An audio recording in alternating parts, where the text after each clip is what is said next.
जय हिंद, वंदे मातरम। स्वागत है आप सभी विद्यार्थियों का मिड पॉइंट क्लासेस में। कैसे हो आप सब? मैं उम्मीद करता हूं आप और आपका परिवार बहुत अच्छा होगा। आज की वीडियो है हमारी अध्याय 9 त्रिकोणमिति के कुछ अनुप्रयोग से, और प्रश्नावली है आपकी 9A। 9A हमारा क्वेश्चन नंबर क्या दे रखा है? तो दे रखा है 18। क्या है हमारा? एक पेडेस्टल के शिखर पर एक हमारा पेडिस्टल दे रखा है। बी सी हमारा क्या है? पेडिस्टल है। जो हमारा बी, यहाँ पर सी आपको दिख नहीं रहा होगा, तो हमारा क्या है? देखो यहाँ पर सी और बी हमारा क्या? पेडिस्टल है। ठीक है, तो पेडिस्टल के ऊपर हमारी क्या एक मूर्ति लगी हुई है? क्या लगी है? डी और सी हमारी क्या एक मूर्ति लगी हुई है। भूमि के बिंदु से मूर्ति के शिखर का उन्नयन कोण, मतलब भूमि के बिंदु से, तो बिंदु हमारा क्या ए हो जाएगा, और यहाँ के जो मूर्ति के शिखर का, तो मूर्ति हमारी जो यहाँ पर सी और डी लगी, इसके शिखर से हमारा क्या हो जाएगा? डी हो जाएगा। डी से हमारा उन्नयन कोण कितना बनना है? 60 अंश का बनना है। ठीक है, जो दे रखा है हमें। और उसी बिंदु से पेडिस्टल के शिखर का उन्नयन कोण, पेडिस्टल मतलब सी, क्योंकि इसका शिखर कितना हो जाएगा पेडेस्टल का? तो मेरे सी हो जाएगा। तो सी हो जाएगा। शिखर का उन्नयन कोण कितना? 45 है। तो पेडेस्टल की हमारी जो और ऊंचाई ज्ञात करनी है, तो क्या करनी है? सी और बी हमें क्या करनी है? ज्ञात करनी है। ठीक है, तो सबसे पहले हम लिखेंगे सॉल्व, और सॉल्व के बाद यहाँ पर सबसे पहले देखो, माना डीसी मूर्ति हमारी, हमने जैसा कहीं लिख रखा है डीसी हमारी मूर्ति है और बीसी क्या है? पेडिस्टल है। ठीक है, हमारा पेडिस्टल है।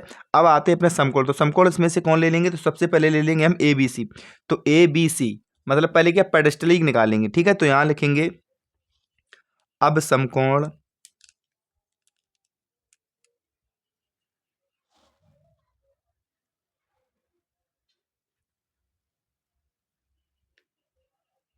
समकोण त्रिभुज ले लेंगे ए बी सी में।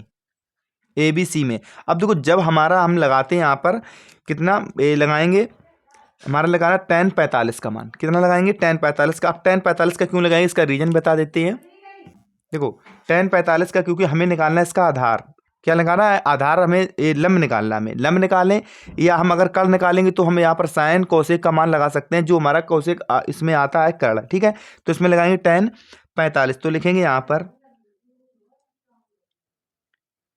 tan 45 बराबर, तो tan 45 tan बराबर होता क्या है? तो होता है हमारा लंब। तो लंब हमारा दे रखा है बी सी बटे हमारा हो जाएगा ए बी। क्या हो जाएगा? तो हमारा हो जाएगा यहाँ पर, तो यहाँ पर क्या दे रखा? tan 45 का मान क्या होता है? 1 होता है। बराबर, तो हमें यहाँ पर बी सी क्या दे रखा है? तो यहाँ पर दे रखा है एच, और बराबर क्या दे रखा है? तो बराबर हमें दे रखा है ए बी। तो ए बी। ठीक है, तो यहाँ पर लिख सकते हैं। अब देखो, क्रॉस मल्टीप्लाई कर देंगे, तो यहाँ लिख सकते हैं, क्या लिखेंगे? ए बी बराबर लिख सकते हैं एच, क्योंकि क्रॉस मल्टीप्लाई करेंगे तो हमें ए बी की वैल्यू क्या मिल जाएगी? तो यहाँ पर मिल जाएगी एच। क्या मिल जाएगी? तो मिल जाएगी एच, क्योंकि अभी मैं, क्योंकि इसका मान क्लियर नहीं होगा, तो यहाँ पर मिल जाएगी मैं क्या? ए बी की एच मिल जाएगी। ठीक है, तो यहाँ पर ए बी की एच मिल जाएगी। अब देखो, समकोण दोबारा लिखेंगे यहाँ पर। अब समकोण अब समकोण तो समकोण कौन सा ले लेंगे? तो ले लेंगे ए डी बी। तो यहाँ लिखेंगे ए बी और डी, ए बी डी में, ए बी डी में। तो ए बी डी में, तो ए बी डी में देखो, अब हमें क्या लगाना है? इसमें लगाना है tan 60। तो लिखेंगे यहाँ पर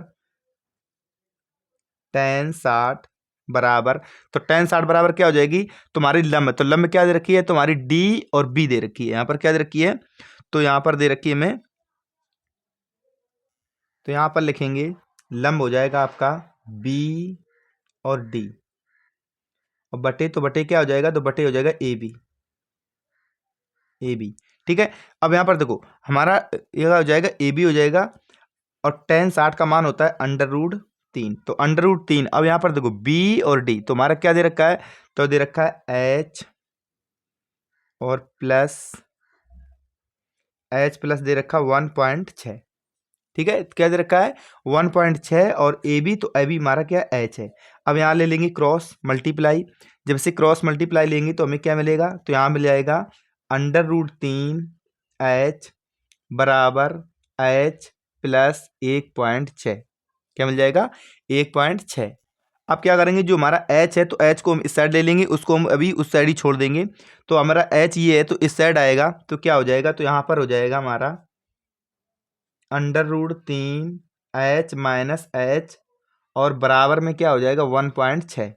तो यहाँ पर हमें देखो, यहाँ पर h ले लेंगे कॉमन, तो h ले लेंगे यहाँ पर कॉमन, तो लिखेंगे h √3 क्या हो जाएगा, √3 -1 बराबर 1.6, क्या हो जाएगा 1.6। तो 1.6 हो जाएगा। तो यहाँ पर हम लगा देंगे अब h बराबर, क्या लगाएंगे, तो लगाएंगे h बराबर लगाएंगे तो क्या हो जाएगा 1.6 बटे √3 -1, क्योंकि हम ऐसे सॉल्व कर नहीं सकते हैं, क्योंकि अब क्या करेंगे, तो हम करेंगे इसमें √3 प्लस 1 का मल्टीप्लाई ऊपर नीचे कर देंगे। तो क्या करेंगे हम, तो यहाँ पर करेंगे हम √3 और मल्टीप्लाई √3 प्लस 1 का अंश और हर में मल्टीप्लाई कर देंगे। तो यहाँ पर क्या करेंगे, मल्टीप्लाई कर देंगे। तो मल्टीप्लाई कर देंगे तो हमें यहाँ पर क्या मिल जाएगा, तो यहाँ पर देखो, यहाँ ऊपर तो हो जाएगा 1.6 √3 प्लस 1, और नीचे अब देखो नीचे क्या हो जाएगा, तो नीचे क्या हो जाएगा, तुम्हारा एक फॉर्मूला होता है ए स्क्वायर और माइनस बी स्क्वायर का। तो एक में क्या होता है, तो एक में होता है a + b, एक में होता है a - b।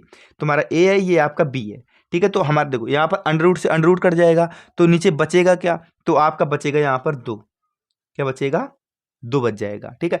अब 2 से हम काट देंगे इसे, तो 2 से हम जब इसे काटेंगे तो हमारा क्या होगा, दुर्गट 16। तो यहाँ पर क्या हो जाएगा, पॉइंट रखेंगे, तो यहाँ हो जाएगा 0.8 √3 प्लस 1। तो h की हमें हाइट क्या मिल जाएगी, तो हाइट हमें मिल जाएगी, तो लिखेंगे h बराबर, तो h, और यही हमारा क्या है, पेडिस्टल है, तो पेडिस्टल की ऊंचाई हमारी क्या हो जाएगी, तो यहाँ पर लिखेंगे इस प्रकार, पेडिस्टल की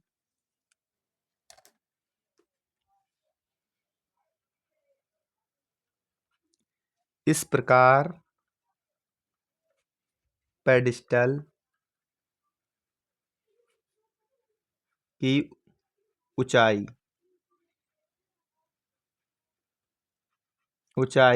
h बराबर क्या हो जाएगी, 0.8 √3 प्लस 1, क्या हो जाएगी, √3 प्लस 1, ठीक है। और यही हमारा इस क्वेश्चन का क्या हो जाएगा, आंसर हो जाएगा। हमें उम्मीद है क्वेश्चन आपने अच्छे से बना लिया होगा, समझ में आ गया होगा। अब चलते हैं इसके क्वेश्चन नंबर नेक्स्ट पर। तो हमें नेक्स्ट क्या दे रखा है, ये क्वेश्चंस आपके लिए मोस्ट इंपोर्टेंट रहेगा, क्योंकि ये क्वेश्चंस मैंने काफ़ी टाइम देखा है, एग्जाम में आता रहता है, ठीक है। इस क्वेश्चन को सही समझेंगे, स्किप नहीं करना है इस क्वेश्चन को। क्या दे रखा है, तो मैं दे रखा है कि एक हवाई जहाज जो कि 1000 किलोमीटर की ऊंचाई पर उड़ रहा है, ठीक है।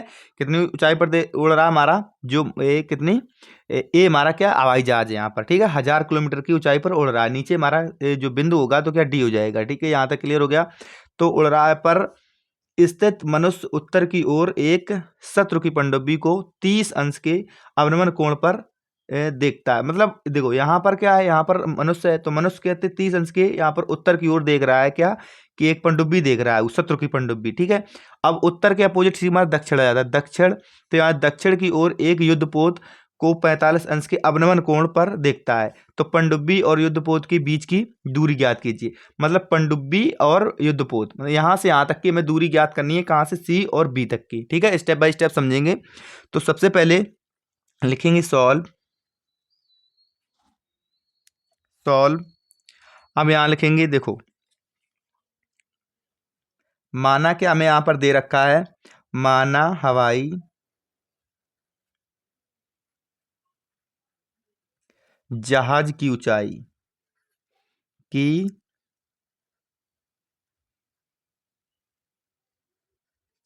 तो ऊंचाई h, तो h लिख लो, या हमें याद दे रखी है, क्या दे रखी है, AD, क्या दे रखी है, A, और ये दे रखी है D, ठीक है। तो AD बराबर, तो AD बराबर कितनी दे रखी है, तो दे रखी है यहाँ पर 1000 मीटर, कितनी, मतलब 1000 मीटर, 1 किलोमीटर मान सकते हैं इसे। अब देखो यहाँ पर क्या हमारी 1000 मीटर दे रखी है, तो आगे हमारा क्या हो जाएगा, तो देखो और क्या हो रहा है, तो आ रहा उत्तर, लिखेंगे यहाँ पर उत्तर की ओर,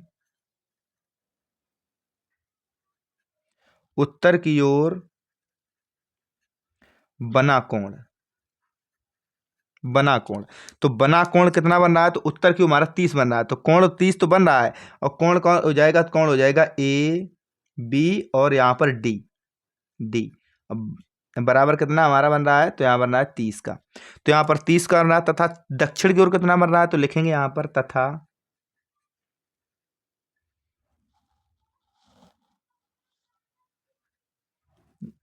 यहाँ पर लिख देते हैं दक्षिण की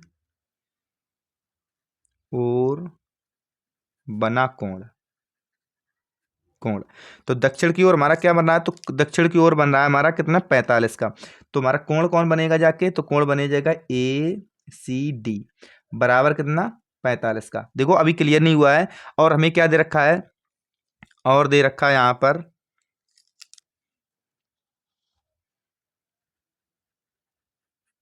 यहाँ पर देखो, माना माना कितनी, सी डी क्या दे रखी है, सी और डी, तो सी डी बराबर क्या दे रखा, x1, सी डी बराबर x1, x1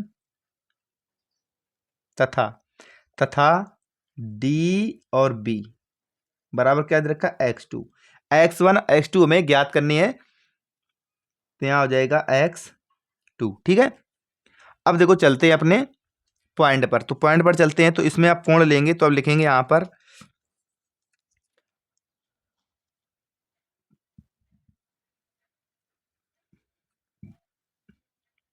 अब समकोण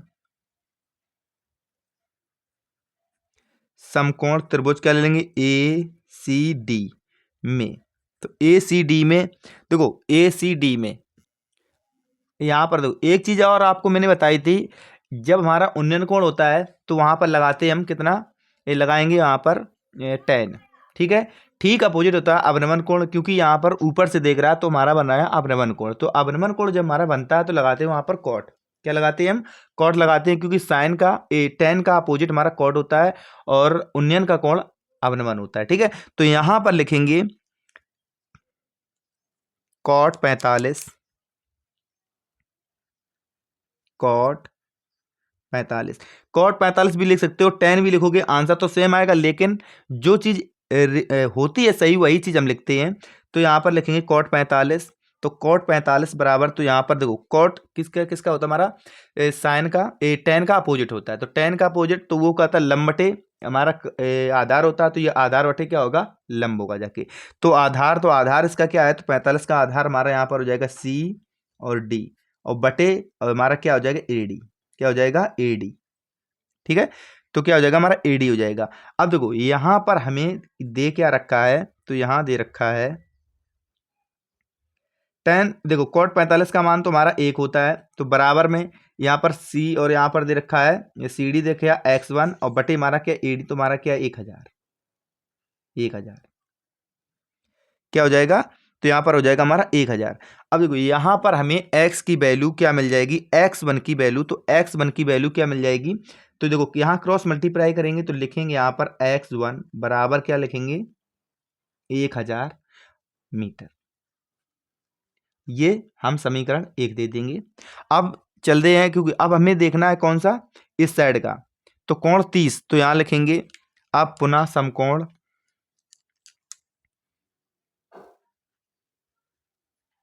अब पुनः समकोण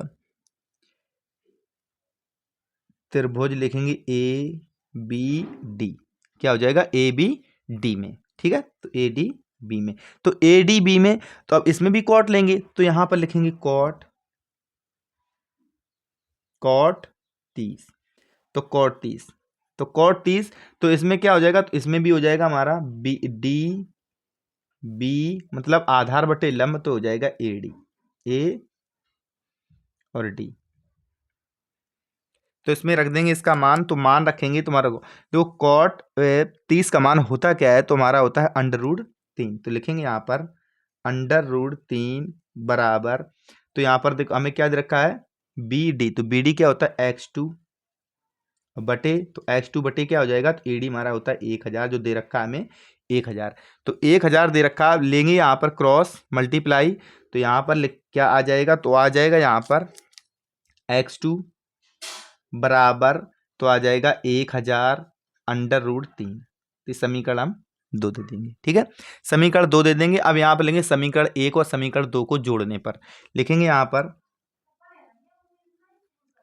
समीकरण 1 व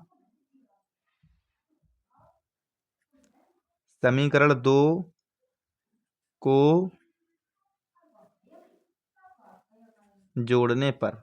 तो समीकरण 1 और 2 को जोड़ने पर, ठीक है, तो यहां पर जब हम लिखेंगे जोड़ने पर, देखो यहां पर क्या दे रखा है हमें x1 और यहाँ x1 x2, तो लिखेंगे यहां पर x1 प्लस x2 बराबर में क्या हो जाएगा, तो हो जाएगा यहां पर 1000 प्लस यहाँ हो जाएगा 1000 अंडर रूट 3। क्या हो जाएगा 1000 अंडर रूट 3।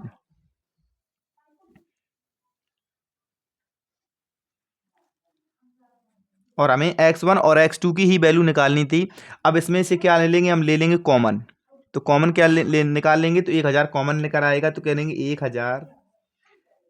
तो यहाँ पर क्या बच जाएगा, तो 1 प्लस अंडर रूट 3। क्या हो जाएगा 1 प्लस अंडर रूट 3।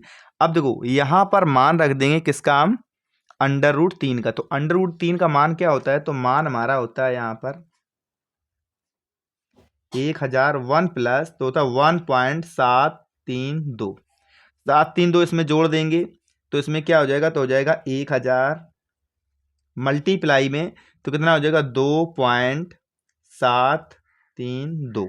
ठीक है, अब इसका मल्टीप्लाई इसमें कर देंगे। हम जब इसका मल्टीप्लाई करेंगे तो इसमें होगा क्या, हमारे 1 2 3 जीरो, तो क्योंकि पॉइंट के बाद 3 जीरो हट जाएंगे तो हमारा आंसर क्या आ जाएगा, तो आ जाएगा 2732। क्या आ जाएगा 2732 आ जाएगा, और ये आ जाएगा मीटर। और यही हमारी क्या हो जाएगी, दोनों की दूरी हो जाएगी युद्धपोत और पनडुब्बी की। ठीक है, तो यहां पर लिखेंगे अतः पनडुब्बी और युद्धपोत के बीच की दूरी, अतः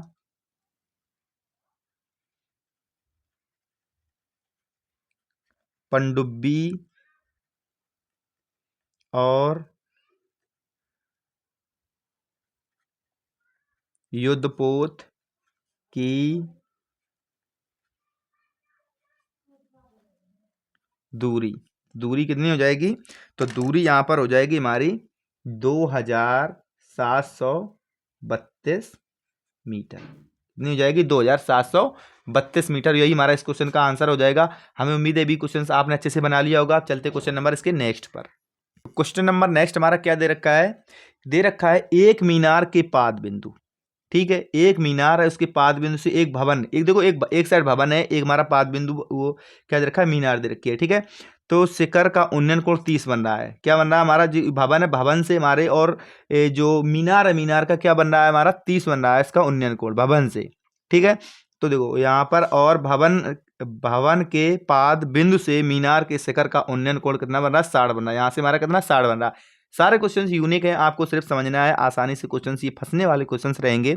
यदि मीनार हमारी कितनी 50 मीटर ऊंची हो तो भवन की ऊंचाई में ज्ञात करनी है। ठीक है, मैं किसकी करनी है, भवन की ऊंचाई ज्ञात करनी है। तो भवन की ऊंचाई ज्ञात करने के लिए तो सबसे पहले हम लिखेंगे यहाँ पर सॉल्व।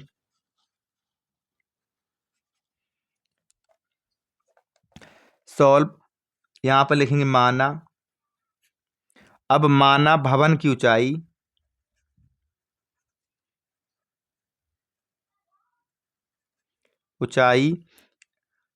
क्या दे रखी है, तो ये ए बी दे रखी है। ए बी बराबर लिखेंगे ए और बी बराबर क्या हमारी एच, यहाँ पर हो जाएगी एच मीटर। और भवन की अब और मीनार की ऊंचाई कितनी दे रखी है, तो यहाँ लिखेंगे और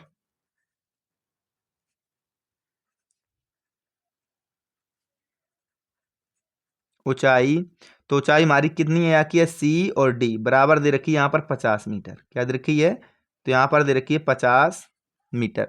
तो हमें इसकी 50 मीटर दे रखी है। अब देखो इसमें समकोण हम ले लेंगे ए बी सी, तो लिखेंगे यहाँ पर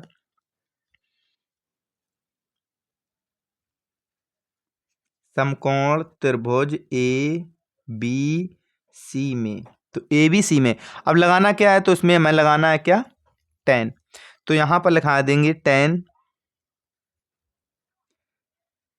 30। तो tan 30 बराबर, तो किस में लगाई, ए बी सी में।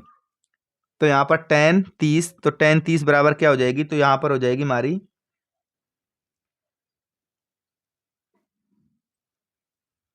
tan 30, तो कोई लंब तो हो जाएगा h बटे, तो h बटे क्या हो जाएगा AC। AC तो tan 30 का मान क्या होता है, तो tan 30 का मान होता है हमारा 1 बटे √3। कितना होता है, 1 बटे √3। यहाँ पर हो जाएगा h बटे AC। तो h बटे AC हो जाएगा, तो यहाँ पर क्रॉस हमारा मल्टीप्लाई हो जाएगा, तो यहाँ पर निकल के आ जाएगा, तो क्या आ जाएगा, तो आ जाएगा हमारा AC बराबर √3h। समीकरण 1 ले लो इसे, क्या ले लेंगे, समीकरण इसे 1 ले लेंगे। अब लिखेंगे पुनः समकोण, पुनः समकोण, पुनः समकोण क्या हो जाएगा, तो हो जाएगा DCA में, DCA में, क्योंकि हम ये वाला बड़ा वाला लेंगे तो इसमें लगाएंगे, इसमें tan 60, क्या लगाएंगे, तो इसमें लगाएंगे tan 60, tan 60, तो tan 60 बराबर, तो tan हमारा बराबर क्या होता है, तो लंब, तो लंब हमारा क्या रखा है यहाँ पर DC बटे हो जाएगा AC, तो बटे tan 60 का, तो tan 60 का मान क्या होता है, तो tan 60 का मान होता है हमारा √3। क्या होता है, √3, तो √3 और बराबर यहाँ पर क्या दे रखा है DC, तो मैं यहाँ दे रखा 50 और AC, तो AC हमें यहाँ पर दे रखी है √3h। क्या दे रखा है, √3h। ये समीकरण क्या हो जाएगा, 2 हो जाएगा। अब देखो समीकरण नंबर 1 और समीकरण नंबर 2 से लिख सकते हैं, क्योंकि इसे करना है हमें सॉल्व, तो लिखेंगे यहाँ पर समीकरण 1 व समीकरण 2 से, ठीक है। तो देखो समीकरण 1 और समीकरण 2 से हमें AC यहाँ पर क्या दे रखा है, यहाँ पर AC दे रखा, तो AC की डायरेक्ट मैंने वैल्यू यहाँ पर रख दी, इसमें कुछ आपको यहाँ पर मैंने डायरेक्ट एक यहाँ पर AC लिख लो, अभी क्या लिख लो, AC, ठीक है, AC। तो समीकरण इसे नहीं 1 देंगे तो यहाँ हो जाएगा, क्योंकि इसका मल्टीप्लाई इसमें हो जाएगा, तो हमारा AC बराबर हो जाएगा, यहाँ पर क्या हो जाएगा AC, तो AC बराबर क्या हो जाएगा, तो AC बराबर इसका मल्टीप्लाई इसमें आ जाएगा, तो हो जाएगा 50 बटे √3 हो जाएगा। √3 हमने डायरेक्ट यहाँ पर मान रख दिया था, क्योंकि AC की वही वैल्यू यही नहीं करी थी, यही सॉल्व हो जाता। अब वो वर्क इसमें यहाँ पर कर लेंगे, वो वर्क जो था यहाँ पर कर लेंगे, तो यहाँ पर देखो, तो हमें यहाँ पर AC, तो AC की वैल्यू क्या आ रखी है, तो यहाँ पर दे रखी है √3h बराबर, तो √3h बराबर कितनी है, 50 बटे, तो यहाँ पर कितनी रखी है, √3, क्या दे रखी है, √3, क्योंकि इधर था सॉल्व हो जाता, सिंपल था, यहाँ पर भी सॉल्व कर सकते थे, थोड़ी प्रोसेसिंग ऐसी भी बता देंगे, वो भी सिंपल था, यहीं पर सॉल्व हो जाता। ये समझ लो यहाँ का वर्क यहाँ पर स्टार्ट हो रहा है, तो यहाँ पर देखो, यहाँ पर इसका मल्टी जब हम लगाएंगे h, क्या लगाएंगे h, तो यहाँ लिखेंगे h बराबर लिखेंगे। अब देखो इसका मल्टीप्लाई किस में हो जाएगा, तो इसमें एक बार आपको यहाँ पर करके बता देते हैं, तो यहाँ लिख देंगे √3 और मल्टीप्लाई √3h बराबर 50। यहाँ तक क्लियर हो गया। अब देखो यहाँ पर क्या बचेगा, तो यहाँ मल्टीप्लाई से कट जाएगा, तो क्या बच जाएगा, तो यहाँ पर बच जाएगा हमारा 3, तो यहाँ पर h बराबर लिखेंगे, डायरेक्ट लिखो यहाँ पर 50 बटे 3, 3 से काट दो, तो हो जाएगा 3 एकन 3, यहाँ बच जाएगा कितना 20 है, तिछंग 18, कितना हो जाएगा, तिछंग 18, तिछंग 18, तो हमारा क्या बच जाएगा, 2, क्या बच जाएगा यहाँ पर, तो 2 बच जाएगा, तो 2 बच जाएगा, तो यहाँ पर डायरेक्ट यहाँ लिख लो 2 सही 3, मतलब 16 सही 2/3, यही हमारा क्या आंसर हो जाएगा इस क्वेश्चन का। तो यहाँ पर लिखेंगे इस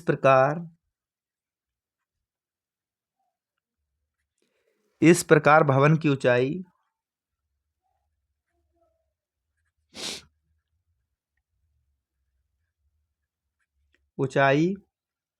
h बराबर कितनी हो जाएगी, 16 सही 2/3 मीटर, कितनी हो जाएगी, मीटर, यही हमारा क्या हो जाएगा, आंसर हो जाएगा इस क्वेश्चन का। अब चलते हैं इस क्वेश्चन नंबर नेक्स्ट पर, और आज की वीडियो का क्वेश्चन हमारा क्या रहेगा, लास्ट रहेगा। क्वेश्चन नंबर 21 पहले कर दिया था और 20 हमारा क्योंकि वो पहले पेज हो गया तो उसके लिए सॉरी। अब ये 20 नंबर इसके बाद में हो जाएगा। कोई क्वेश्चन से आपको मतलब है, ज़्यादा कुछ नहीं है मतलब, ठीक है। तो क्वेश्चन नंबर हमें 20 नंबर क्या दे रखा है, तो 21 मैंने पहले कर दिया, उसके लिए फिर से बोलते हैं सॉरी। अब क्वेश्चन नंबर हमारा 20 क्या दे रखा है, मीनार के आधार से और एक सरल रेखा में 4 मीटर और 9 मीटर की दूरी पर स्थित दो बिंदु से मीनार के शिखर के उन्नयन कोण पूरक कोण है, तो सिद्ध कीजिए कि मीनार की ऊंचाई 6 मीटर है। तुम्हारी मीनार की ऊंचाई 6 मीटर और पूरक कोण तो होता है, मतलब इसके पूरक कोण हमारे वो कोण होते हैं, जैसे हमारा कोई 90 का कोण होते हैं, टोटल 90 का होता है। जैसे एक 45 का दिया, दूसरा 45 का, एक 60 का दिया, दूसरा 90 का दिया, हमारे ये पूरक कोण कहलाते हैं, ठीक है। बस इतनी सी इसकी जानकारी रहेगी। तो लिखेंगे यहाँ पर सॉल्व, सॉल्व लिखेंगे, दिया है तो इसमें ए लिखेंगे, माना या दिया है जो भी लिखो, माना BC, माना BC क्या हमारी है मीनार, हमारी BC है क्या, हमारी मीनार है, मीनार को व्यक्त करती है, व्यक्त करता है, व्यक्त करता है जिसकी ऊंचाई, ऊंचाई बराबर क्या हमारी h मीटर है, क्या हमारी, तो ये हमारी है h मीटर, h मीटर है, तुम्हारी h मीटर है। अब लिखेंगे समकोण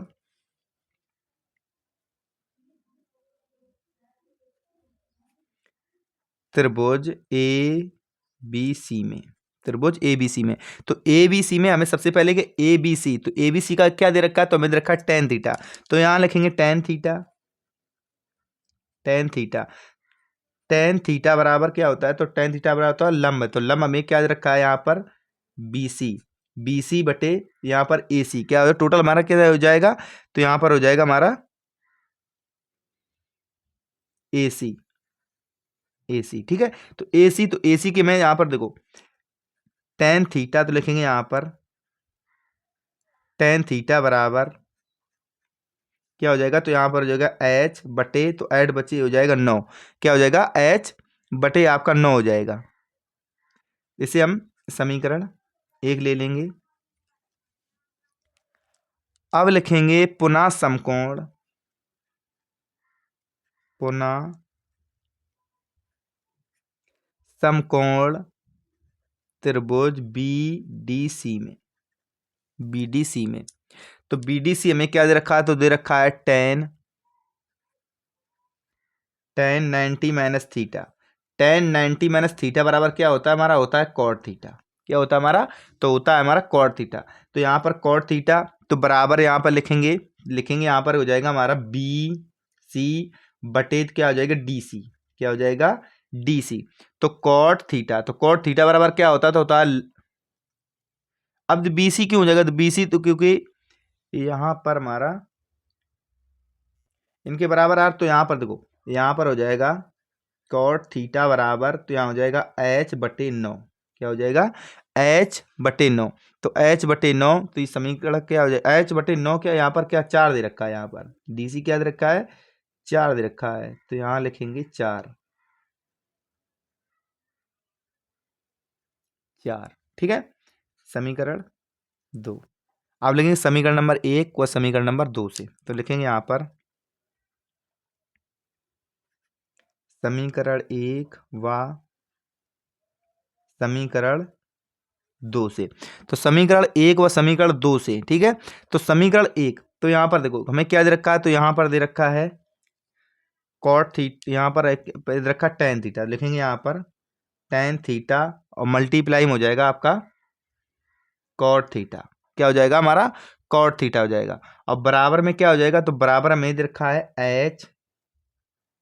h बटे 9 और मल्टीप्लाई हो जाएगा h बटे 4, तो h बटे आपका 4 हो जाएगा। तो यहाँ पर देखो इसको हम लिख सकते हैं tan थीटा मल्टीप्लाई 1 बटे, इसे भी लिख सकते हैं tan थीटा, इससे ये हमारा कट जाएगा, तो यहाँ पर क्या बच जाएगा 1, यहाँ हो जाएगा h स्क्वायर, नीचे हो जाएगा 36, क्या हो जाएगा नीचे आपका 36 हो जाएगा। अब यहाँ पर बराबर में क्या बच जाएगा, तो बचेगा 1 बराबर h स्क्वायर बटे 36। और 36 क्रॉस मल्टीप्लाई करेंगे तो हमारा यहाँ पर निकल के आ जाएगा h² बराबर 36। और 36 का अगर हम निकालेंगे रूट तो हमें क्या मिल जाएगा, तो h बराबर मिल जाएगा 6। क्या मिल जाएगा, तो यहाँ पर h की वैल्यू में मिल जाएगी 6, और यही हमें पूछी गई थी h बराबर 6। ठीक है, तो h बराबर क्या मिल जाएगा, हमें 6 मिल जाएगा। तो यहाँ पर लिखेंगे, और देखो h बराबर एक प्लस में भी निकल सकता है और माइनस भी नहीं निकल सकता है, तो हमारा धनात्मक रहता है। तो यहाँ पर लिखेंगे अतः मीनार की ऊंचाई, अतः मीनार की ऊंचाई h बराबर कितनी हो जाएगी, तो ये 6 मीटर। मीनार की ऊंचाई कितनी हो जाएगी, तो 6 मीटर हो जाएगी। आज की वीडियो यहीं तक, क्योंकि आज जो चैप्टर हमारा था 9A, तो 9A आपका हो गया है खत्म, फिनिश हो चुका है। अब स्टार्ट होगी 9B, 9B के बाद आपकी स्टार्ट हो जाएगी सर्कल हो जाएगा, जो व्रत बोलते हैं, व्रत भी कंप्लीट हो जाएगा। 2-3 दिन में वो भी कंप्लीट कर देंगे आपके, ये दिस मंथ ही कंप्लीट हो जाएगा टोटल। और उसके बाद स्टार्ट कर देंगे आपके पेपर जो बनते हैं, मॉडल पेपर स्टार्ट करेंगे, वही पढ़ाएंगे जो आपके एग्जाम में फंसेंगे, क्योंकि विदाउट इसके हम तैयारी करा नहीं सकते हैं ना, इसीलिए।